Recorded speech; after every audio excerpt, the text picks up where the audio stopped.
Easter morning. There were a few times over the past few months I wasn't quite sure that we would make it with everything that was going on. On Thursday night, there were some of us that were laying carpet in nurseries until 1 a.m. to make sure the nurseries were open for Good Friday service. But it happened. Both of our nurseries are open today. God continues to bless us. We just continue to see people that are hungry and coming to the Father. And so we're excited. I'm glad that you're with it. You look great this morning, by the way. I see a lot of new shirts, not very many Easter bonnets out there, but today we're going to celebrate what this is all about. It's a party. We are here to party. We are here to celebrate. That is what Easter is about. As Ashton said so eloquently, there's no reason to be sad. Today is a day to rejoice, to talk about the life that we have.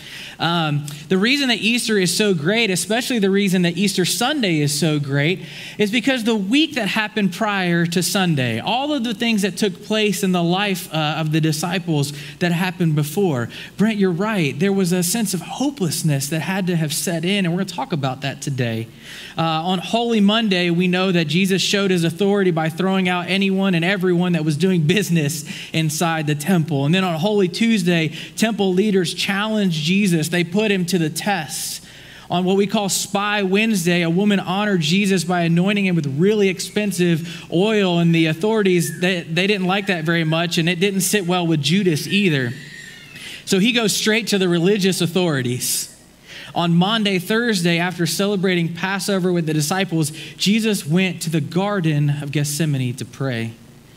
It was in the garden that he was arrested and he was tortured while Peter denied him. On Good Friday, the Jewish leaders, with the help of Pilate, subjected Jesus to a mock trial that resulted in a death sentence. He was hastily crucified and he was quickly buried before the Sabbath. On Holy Saturday, there were egg hunts all over town. Not really. Not much really happened on Saturday. It was the Jewish Sabbath, and actually all activity came to a grinding halt, and Jesus' followers had to wait through that day until the next day to properly prepare the body for burial. We're going to look this morning at John 19 if you want to follow along with me.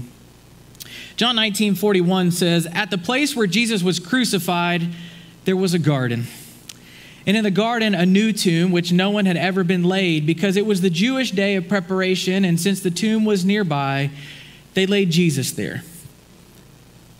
Sunday is so great, and we say things like Sunday is coming, and we get up for sunrise service, some of us this morning, and we put on our Easter best, and we look forward to Sunday. Sunday is so great because the week before had been so bad. No one was expecting Sunday. That wasn't what the disciples were thinking. They were in mourning. Their Jesus, their Savior, the one that they loved, was gone. And what really had happened was they had lost hope.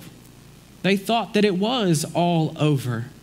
They didn't believe that tomorrow could be better. How could tomorrow be better? Their Savior had just been brutally killed before their eyes. He was gone. So they endure this difficult week of emotions, of ups and downs. And on Saturday, it's hopelessness that does set in. Hopelessness that begins to hurt. Now, I'm a big fan of documentaries. Anybody else enjoy a good documentary or a good docu-series, okay? I love to get lost in documentaries, and I've seen documentaries, and the ones that interest me the most, or ones that I've enjoyed, are documentaries about Navy SEALs, all right? Navy SEALs, maybe you've seen one before, or you've heard of the Navy SEALs. Navy SEALs, an elite unit in the military. You hear about them different times in the news. We rely on them for some of the most important missions that take place in order to protect our freedoms and who we are. But here's the thing. You don't just become a Navy SEAL overnight. You don't apply for a job as a Navy SEAL like you apply for a job at Target. It just doesn't work that way. You don't go in for an interview and then wait for a callback. No, there's intense training that has to be completed in order to become a Navy SEAL. The training of the SEALs that they endure is designed to test you in a lot of ways. It's designed to push you both physically and mentally. And throughout the training, there is this bell. And this bell that they have that is with them, that follows them everywhere they go, through each opportunity, through each training exercise, through each thing that they endure, the bell is there in order for them to have the opportunity to ring this bell when they want to quit, when they want to tap out, when they want to say, I'm finished, or throw in the towel. Some units will bring it to the beach. Some will bring it to wherever area that they are, so that there's always this image or this visualization of the bell that is right there in front of them with this opportunity to give up. In fact, the statistics say that 80% of those that begin SEAL training end up ringing the bell and volunteering out. They probably feel hopeless. They feel like they can't handle it anymore. They can't do anymore. They feel unqualified. Only 20% who start the process will see it all the way through to the end. The last 2 years have really tested us a lot as a country and as a community, as a world, as a culture. I think we've been tested in many ways, physically, mentally, emotionally, and even spiritually. The last few years have tested us all individually, but I want you to know that the last 2 years have also tested the life of the church drastically. We've seen major decline in church attendance, and it doesn't matter where you are, what part of the country, what denomination you're a part of. Church as a whole has seen this decline. In the early 90s, 45% of Americans attended church. They got up on Sunday morning. It was part of their routine and what they did. But in 2022, that number is down to 25% of people that will get up and attend a church service or join with us online. I think the last 2 years were not just different, they were difficult. They've been hard, they've been challenging, we've been tired, we've been worn out. It's taken a toll personally, and it's taken a toll on the church. And over the last 2 years, there have been times where we felt like hope was really hard to hold on to in the midst of what we were enduring or walking through together. And when it comes to church, I think there were probably many times that some of us have wanted to ring the bell and walk away. The hopelessness felt like too much. The hurt felt like too much. The sad reality is some have rung the bell. That statistic has gone down. There are family members and there are friends, there are people that we work with that have rung the bell when it comes to church. And they've walked away. And it's left them feeling hopeless. I don't think we wake up one day ready to go ring the bell. I don't think we wake up one day and go, I'm ready to throw it all away. I'm ready to walk out. I equate it more to something that I call the drift. You know, when you go to the beach and you walk out from your little spot, you've got your tent, you've got your blanket or your towel right there, and you walk down into the water and you start to bob in the ocean. You know what I'm talking about. Before you know it, you have drifted and you look up and the current has taken you away from where you once started. So you either have to swim back to your spot or you have to walk out and walk back over to your spot, but you're not really where you entered the water at. See, I think what has happened for most of us that have maybe rung the bell or walked away from church or haven't been involved in a long time is something that I call the slow drift. Little by little, we have made decisions or choices that have caused us to drift a little further away than we would like to be. Because here is the real reality. The drift happens when we do nothing. If you just walk in the water and do nothing, the drift is going to take you away. It actually takes work to stay where you want to be. And when it comes to life in the church, the same thing happens. When we do nothing, we drift away. But it takes work to remain involved. There are a few warning signs of the drift. And if you were wondering if maybe you have succumbed to the drift, I would give you these two warning signs. The first warning sign of the drift is this. It's comparison. When we compare our lives to others instead of comparing ourselves to Christ, we're drifting away from him. Well, I may not go to church all the time, but at least I'm not as bad as they are, or at least I don't do what they do. And comparison has become what we look to. Or maybe we're drifting when we become cynical or critical instead of hopeful. Everything that we look at, we wake up every morning with a glass half empty. Oh, I've got to do this again. Everything's against me. Everyone's against me. I can't get ahead. Everything is always wrong, or someone is always wronging us. I think when Jesus died, the disciples had an opportunity and they could have rung the bell. They could have said, this is the end. I think there was a moment on that Saturday when drift probably started to pull them away, and they could have allowed hopelessness to win, but thanks be to God, they didn't. They hung on and they pushed through. And look what happens next in John 20. Early on the first day of the week, while it was still dark, Mary Magdalene went to the tomb and saw that the stone had been removed from the entrance. So she came running to Simon Peter, the other disciple, the one Jesus loved, and said, they have taken the Lord out of the tomb, and we don't know where they've put him. So Peter and the other disciple started for the tomb. Both were running, but the other disciple outran Peter and reached the tomb first. So Mary tells the boys what happened. Hey guys, here's the deal. I went to go see Jesus, but he's gone.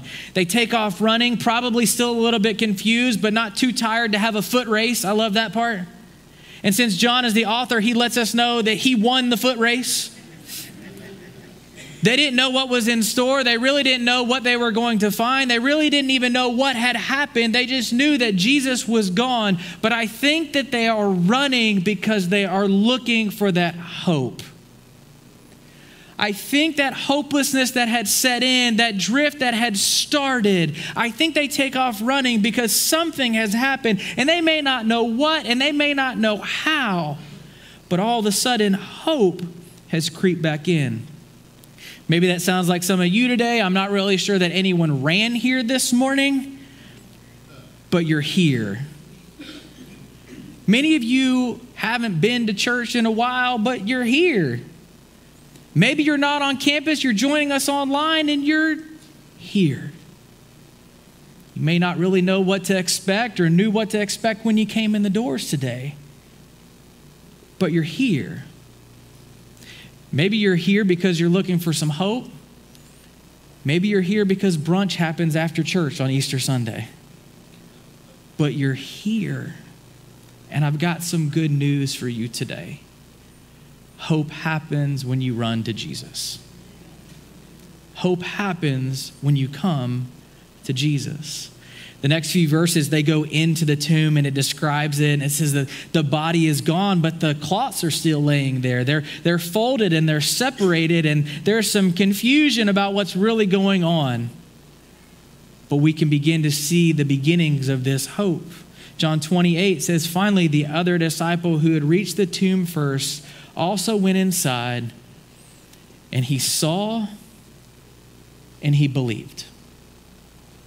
They ran to the tomb not knowing what to expect. They have seen the cloths lying there, and they're folded, and they know that something has happened. But it wasn't until they put eyes on it that they believed. I talked about the decline in church. I talked about the way that people have continued to kind of walk away from church, and culture has walked away from church. There was a day in our time for some of us that were growing up that in the mainstream, just everyday life, people looked to the church. Whether you attended a church or not, you at least looked to the church for a little bit of guidance, a little bit of direction, or you came to the church when you were in need. But we're living in a time now where people don't often look to the church any longer for guidance. And in many ways, I don't blame them. In many ways, I'm not sure that they're wrong. See, the church universal in some ways has let culture and society down. There have been statements made. There have been scandals that have happened that have brought distrust to the church. And the unfortunate thing is the actions of some have tarnished the reputation of many. But the point is this.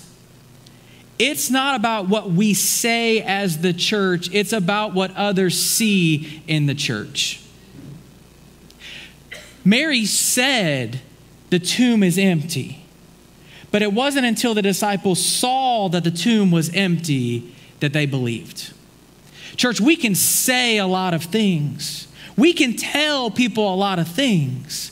But until culture sees a difference in who we are and the way we act, and it's different than the world around them, I'm not sure they have a reason to believe. And at Concord Community, I want us to be a church that offers that hope that can be seen and not said. I want people to see in us something that is different. The hope that we have in Jesus. Look what happens next. This is probably one of my favorite parts of this whole story. We have this moment that takes place with Mary. It's beautiful. Now Mary stood outside the tomb crying. As she wept, she bent over, looked into the tomb. She saw two angels in white seated where Jesus' body had been, one at the head, the other at the foot. And they asked her, "Woman, why are you crying?" "They've taken my Lord," she said, "and I don't know where they have put him." At this, she turned around and saw Jesus standing there, but she did not realize that it was Jesus. Mary didn't recognize Jesus. This Jesus that she had walked with, she had been there for the teaching, she had seen the miracles, she was face to face with the one that she loves, but she didn't recognize Jesus. There's a lot of discussions through many scholars as to what took place here, and the one that makes the most sense to me is this. Mary wasn't looking for Jesus to be in that way. Mary wasn't looking for Jesus to be alive. Mary thought Jesus was dead. She missed him because she was looking for Jesus to be something different than he was. I think there are times in life that Jesus is here, like right here, like with you, like in your car, in your house, at your work, in his presence, is right there, in a conversation, in a moment. And I think there are times that we miss Jesus because he looks different than the box that we have put him in. I think there are moments of hopelessness that we have allowed to come in and to hurt because we feel like Jesus is gone or Jesus has left, and yet he is right there, and we are looking for something different than who he is. No matter if I've walked with him forever or it's my first encounter with him, church, we have got to be willing to look for Jesus to show up in ways that we would never expect for him to show up. We've got to be open. Here's the most important piece of this. Even though she missed Jesus, Jesus didn't miss her. Even when we miss him, he still sees us. Look at what it says. He asked her, "Woman, why are you crying? Who is it that you're looking for?" Thinking that he was the gardener, she said, "Sir, if you have carried him away, will you just tell me where you have put him, and I will get him?" Jesus said to her, "Mary." She turned toward him and cried out in Aramaic, "Rabboni," which means teacher. Jesus calls her by name. He calls her by name. Maybe you're here today and you have not seen Jesus in a really long time. He has not forgotten your name. He knows your name. Maybe for whatever reason you haven't spoken to him or you walked away from him. Maybe you feel distant from this Jesus. Maybe you feel like it's been too long. You've done too much. You've walked too far. Maybe you feel hopeless. Maybe you feel unlovable. You feel unworthy. Maybe you've come close to ringing the bell when it comes to church or when it comes to your relationship with Jesus. Maybe you came today and you didn't know what to expect, but maybe you are looking for hope. Maybe you have come to the tomb because you don't know what the tomb holds. You don't know what church holds, but maybe, just maybe, there is some hope. I want you to know that he is here and he is calling your name. And he doesn't care how long it's been. He doesn't care how far you have walked away. He doesn't care the things that you have done. In fact, you need to know there is nothing you have ever done that can make God love you less. Nothing. It doesn't matter. At the end of this encounter, Jesus tells Mary what to do next. Jesus said, "Don't hold on to me, for I have not returned to the Father. Go instead to my brothers and tell them, I am returning to my Father and your Father, to my God and to your God." So Mary Magdalene went to the disciples with the news. And what does she say? "I have seen the Lord." And she told them he has said these things to her. After this encounter with Jesus, after seeing and believing, finding hope, Jesus tells Mary to go. And she went. She goes and she tells her story. She just simply says, "This is what I've seen. This is all I know." She doesn't give a 3-point sermon. She doesn't come up with lights and music and all these different elements. She just goes and she just says, "I've seen Jesus. This is what happened to me." And she goes and she tells. I believe that we are living in a world and a culture that is desperate for hope. Desperate for hope.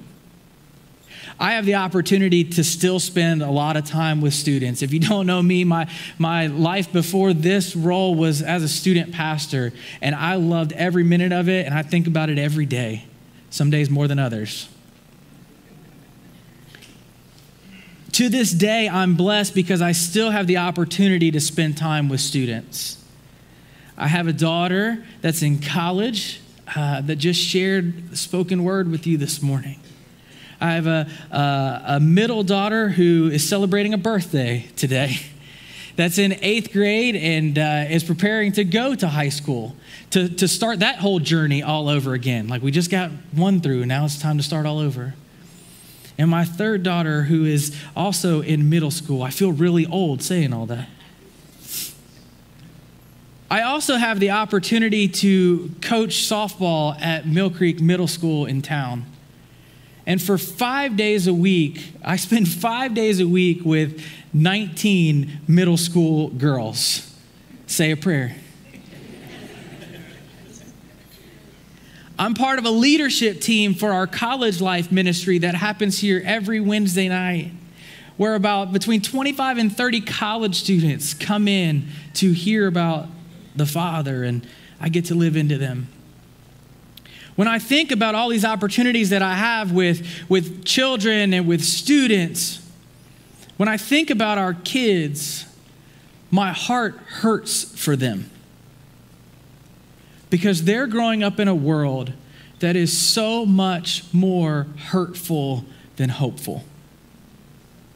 The world that they are enduring is painful and hurtful and something like I've never seen in my lifetime.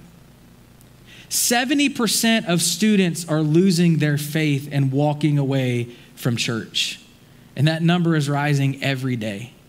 40% of kids don't know the Bible at all. And the phone has become the main source of education for our children. They go to the phone before they come to mom and dad. They go to the phone before they go to friends. They go to the phone before they go to the church. Somewhere around 8 to 10 hours a day, young people are on the phone. It's the phone that they run to for advice and wisdom and comfort and peace. And it's even the phone that they run to for hope. And parents, if we were really real with ourselves, and me included, if we are really honest with ourselves, we are guilty of putting more emphasis on where our kids go to college than where they will spend their eternity. We need to be the place where students find more than just refuge and safety. The church needs to be the place where students find the source of true hope. with us. That's why I said it here to our kids, and that's why you need to know how true it is for us as a church. Our desire is that our kids would never know a day that they don't know Jesus Christ. That is the most beautiful testimony that we could have. As much as my heart is burdened for students and for young people, we're not off the hook, those of us that are a little bit older. We live in a world and a culture and a place that is hurting and desperate and dry. This is a picture of the Atacama Desert. This desert is known as one of the most driest places on earth. It's often compared to Mars when you talk about its climate. It's one of the oldest deserts on earth. It's located in South America. It's between these two mountain chains, and these two mountain chains prevent moisture from coming and creating what is this dry, desolate desert. It receives about 1 to 3 millimeters of moisture at most a year. So there's no vegetation and it's just completely barren. But just under the surface of this dry desert, there are more than 500 species of wildflowers that live underneath. And every so often there's this rare rainfall. And as the water begins to fall on the desert, these seeds that are just under the surface begin to rise up and they begin to bloom. And the whole desert explodes with color and explodes with what they describe as this flowering desert. When I see this picture, I see a picture of what our culture and our community and our world looks like. I see a description of what we've seen where people would write us off and say that our world is too hopeless, our world is too dry, our world is too far gone. Nothing can grow, nothing can have life. We've run too far from God. And what I want you to know is that just under the surface, there are beautiful seeds of life that are just waiting to be watered, to experience and explode into color of new life. And do you know who possesses this water of life? It's Jesus Christ. And it is our job, just as he commanded Mary, to go and to take what she had seen to the disciples. Our charge on Easter is not that we would simply come in here to celebrate, to put on our nice clothes and enjoy a good day. Our job every single day is to take this life-giving water of life of who Jesus is to this desperate, desolate desert of a community and a culture and a world that we live in. Because there are people that just under the surface of that hurt and that pain and that hopelessness can experience life if we would simply make an introduction to who Jesus is. That is what Easter is all about. There are people that you know, family, friends, that are just waiting for this water that you have. They're desperate to bloom. They're desperate to come to life. Our culture is primed for revival. It is primed for an explosion of color and life. If we would simply introduce them to the true source of hope. I think many of us are hungry for hope. Our world is hungry. Our families are hungry. Our friends are hungry. Our community is hungry. Some of you are hungry. Our marriages are hungry. Some of us are so hungry for hope, but we're looking in all the wrong places. After the disciples had been through all that they had been through, I have to believe that some of them were close to ringing the bell and walking away, thinking that hope was gone. And they could have said enough is enough, but they didn't. They held on. For some of us, we have held on for 2 years. Some of you have come back because you've held on to a little bit of hope. On Easter Sunday, hope was restored. The hope that they were looking for was restored. And you know where it was restored? In the midst of a beautiful garden, full of life all around. When Jesus rose, he offered more than just forgiveness. He offered life forever with him. So on that very first Easter, when hope was restored and new life had begun, that's the same message then as it is for us now. Hope has been restored. Hope is here. Hope is available. New life is available. New life for you is here. But it's only restored through Jesus. He loves you. And there's nothing you can do about it. That's the message of who Jesus is. So if you're looking for hope, if you're looking to be restored, if you're looking for new life, all you have to do is say yes to him today. That's it. You don't have to make up for lost time. You don't have to make up for a series of steps that you feel like you have walked away from him. All you have to do is say yes in this moment, and that hope is available to you right now. Maybe you're in this place and you would say, that's great, Pastor, but I have that hope. I enjoy waking up to the hope of who the Father is every day. I'm so glad. That's the best testimony that you can have. But are you watering the desert around you or holding it to yourself? I'm going to ask you to stand this morning. Brent's going to lead us in just a minute. But as Brent leads us this morning, those are the two questions that I have for you. Those are the responses that I have for you today. If you have walked away, if you have felt a sense of hopelessness, if you are looking for new life, if you are looking for love, peace, joy, the things that Jesus offers you, all you have to do is say yes in this moment, and he will pour that out on you. No holding back. And if you are here and you have accepted that hope, if you have said yes to him, but you have not been watering the earth around you, you've not been sharing what that looks like in your life, then your yes this morning is, yes, I will go. I will do. I will be a part of this kingdom of God. Hope is here. Hope has come. Will you bow your heads this morning? With heads bowed, eyes closed. Some of you haven't been to church in a long time. You haven't heard this in a little while. If you've said either yes to Jesus for the first time or yes, I will go, I want you to simply raise your hand right now. Yes to him. Yes, I will go.